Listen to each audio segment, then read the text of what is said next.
What is going on, guys? Welcome back. Commentary for you. First and foremost, happy Memorial Day. If you have served yourself, I appreciate you and thank you. If your family has, I appreciate the sacrifices they made. So, Amberlynn Reid has came back. She starts off by addressing the fact that she has sunglasses on her head, which had annoyed some of the viewers. She says she sees this as kind of an accessory. So she's using it more to hold her hair back than actual UV protection because clearly she's wearing sunglasses and really doesn't venture out all that much. Amber, I guess, wants to be a trendsetter rather than maybe just a couch setter, but I digress. She also, I believe, had Trader Joe's delivered. She has a haul of popcorn, crackers, dip, a ton of salami, and it's strange to me the bulk of things she buys. The fact that she kind of obsesses over the calorie count of each item and contrasts it immediately with how much she can eat. For what it's worth, she starts off by saying, she's triggered by salami, yet she buys 8 packs of it. She had a haul just a week or two ago large enough to require a suitcase. Apparently, this is all gone, and perhaps this delivery, despite having sworn off Trader Joe's, has came into the home, which feels like it's just a complete setup for trolling. She does get some healthier options: eggs, chicken, peppers, broccoli, cauliflower, green onions. But she also gets a bag of mozzarella balls. She gets a bag of pasta, sausage, hash browns, turkey burgers, olives, beans, and a coconut. I don't understand her constant want for food plates. She talks several times, putting together, these boards. It's just her there. Throwing salted meats, crackers, and dip on a plate for a party of one while you watch Netflix is what got you into this situation. It's not going to get you out of it, but we're going to talk about that in just a moment because she said she wanted to make better choices.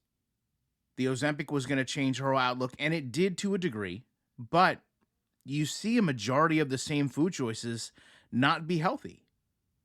She returns after having a headache and saying she has a CT scan coming up, even though now, miraculously, all her symptoms have went away. She attributes this to her not drinking soda and says this is the 5th day on Ozempic and it's going well. She woke up sick to her stomach on the first day, but all that subsided. And she's also stopped smoking. And she talks about how she doesn't want to go into detail, but she acts and projects as if she's been going through all of this issue with Delta and smoking for years and years and years, and it's a deep rooted issue. But now somehow she's conquered it along with the sodas and the salami, of course. But she just can't quite figure out all the other issues. She then eats some chickpeas and does a weigh in. The weigh in was 489.6, and this leaves her in awe. She is astonished. She is literally cheering herself on the scale. And she said she doesn't really understand how this could happen. She just ate chicken and beans the other day. She comes back and she is just glowing, as if she has put in all this hard work, as if she's went to the gym each day and she's earned this. She acts as if this is some life-changing 11 pounds. We've talked about this so many times. Even if you go back to my videos from years ago, her body does not want to be this size. It is easier to get weight off at that size because you're moving around all that mass. You're burning calories at a higher rate because you're putting all this stress on your body. That's why they sell, weighted vests, weighted wristbands, weighted anklets, because weight increases calorie burn, because it changes the energy output your body needs to move things. Of course, she's going to lose weight at this size. It would be a real issue if she wasn't and moving around as much as she claims. And I'm glad she's losing weight, don't get me wrong. But you can't have this scenario play out each and every time. She makes unrealistic changes, like cutting out soda completely, drinking water, having a small meal, veggies as a snack, which is exactly what happened. Right? That's not sustainable for anyone. I'm not projecting this just on her. I'm saying that for the most part, is unrealistic for anyone. And then she gets overly proud of this accomplishment. It's not that she can't be proud of it, it's that she almost becomes empowered by it. And she almost acts as if, hey, I put very little effort in and look what happened. When now I can carry that same lack of effort over and expect the scale to drop every single time. Ozempic or not, it's just not going to work out this way. She then talks about how she wants to do this every Saturday.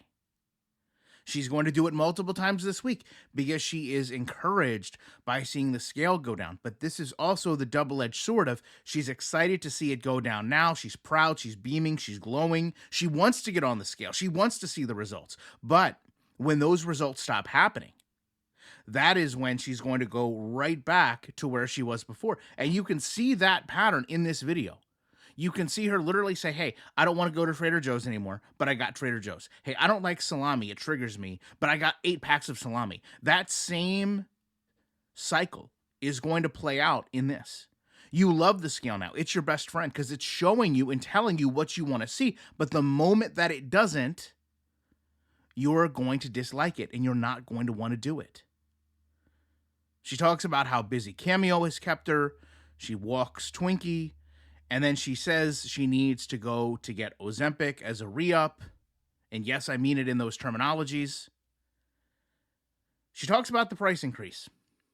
She wants to stay with the lowest dose possible because that is also the cheapest dose possible. Then she immediately talks about her purse, how she gets compliments all the time, how a 20-year-old complimented her just the other day perusing the store. She needs one in pink. How can you care about a purse in pink and then be so distraught about the probability of paying a higher cost for medication you have created for yourself? You have created your need for Ozempic. You have not created a need for multiple purses. It makes no sense to me.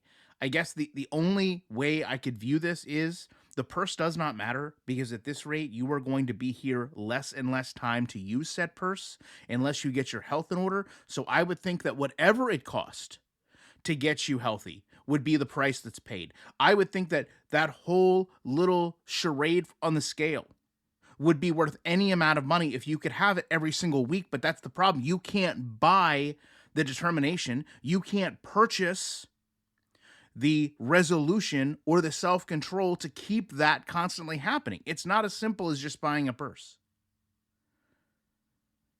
Then she goes through the question of the day, said she wanted to do it before she was overwhelmed.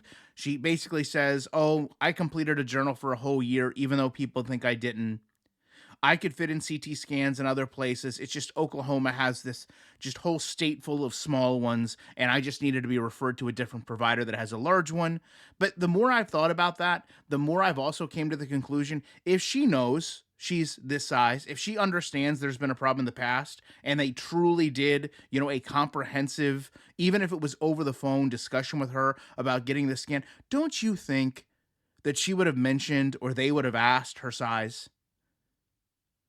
I mean, it just seems irrational that the day she shows up, she realizes that she can't fit. And everyone is flabbergasted by this result. Love to know your thoughts on this. Appreciate you watching it. I will be back soon as I can with more commentary.